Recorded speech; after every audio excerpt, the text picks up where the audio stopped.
তো দুগ্গা দুগ্গা বন্ধুরা, দুগ্গা দুগ্গা এখন কিন্তু আমরা চলে এসেছি কিন্তু লালাবাগান সার্বজনীনে। তো চলো আজকে এখানে কিন্তু ভূমি পুজো বা খুঁটি পুজো, দুর্গা পুজোর সূচনা। ভেতরে যাই, তোমাদের সাথে পুরোটা শেয়ার করি।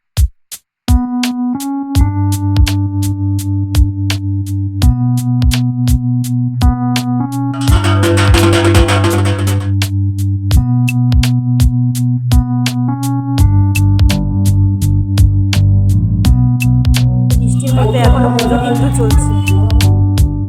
নমস্কার দাদা, লালাবাগান সার্বজনীনের পরিকল্পনা এবছর তুমি আছো, তো এবছরের ভাবনা দেখছিলাম মনন সম্পর্কে যদি কিছু বলো।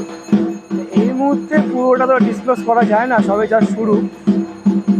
যেইটুকু এখন পর্যন্ত বাইরে বের করা সম্ভব সেটুকুই বলছি। মনন হচ্ছে মানুষের মনের সঙ্গে পুরো টান, যে মানুষের সারা দিন যে আমাদের পরিশ্রম, সারাদিনের পরিশ্রমের পরে উঠে সকালবেলা একটা পিরিয়ড থাকে, আগেকার দিনে আমরা করতাম, যাকে আমরা যোগা বলি, সেই জিনিসটা মানুষের পক্ষে থেকে হারিয়েই গেছে বলতে গেলে প্রায়। আমরা সেই জিনিসটাই টোটালটা একত্রিত জায়গায় আনার জন্য মনের সঙ্গে স্পর্শ করে টোটাল সারা মাথা থেকে শুরু করে পা বডি টোটালটা কভারেজ করার জন্য আমরা এবার দিনের নাম রেখেছি মন।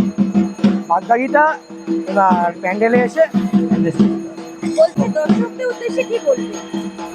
দর্শকদের উদ্দেশ্যে একটা কথা বলবো, আপনারা অনেক রকম প্যান্ডেল দেখেছেন, এবছরও দেখবেন অনেক নতুন নতুন কাজ রয়েছে, এবছরও হবে।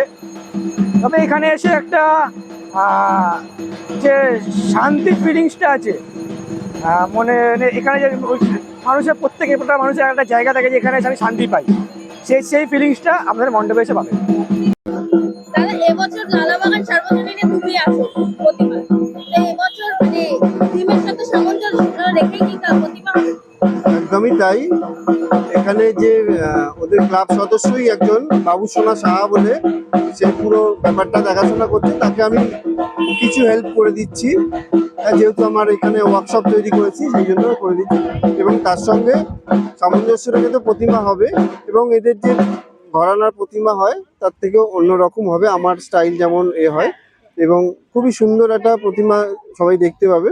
ঠাকুর মানে পুজোটার ইউএসপি বলতে পারো প্রতিমাটাই, কারণ খুব অল্প বাজেটের তো পুজো, তাই প্রতিমাটা বেশ অন্যভাবে মন দিয়ে করা হচ্ছে। তুমি দর্শকদের উদ্দেশ্যে কি বলতে চাইছো? আমি বলবো, অনেক বড় বড় পুজো তো দেখেন, তা আমি আপনাদের কাছে অনুরোধ করব এই পুজোটা এবছরে আপনারা একটু সময় করে দেখে যাবেন, আপনাদের লিস্টের মধ্যে রাখবেন, আপনারা অতি অবশ্যই এসে দেখবেন, আপনাদের ভালো লাগবে, এটুকু কথা দিতে পারি। অনেক ধন্যবাদ দাদা।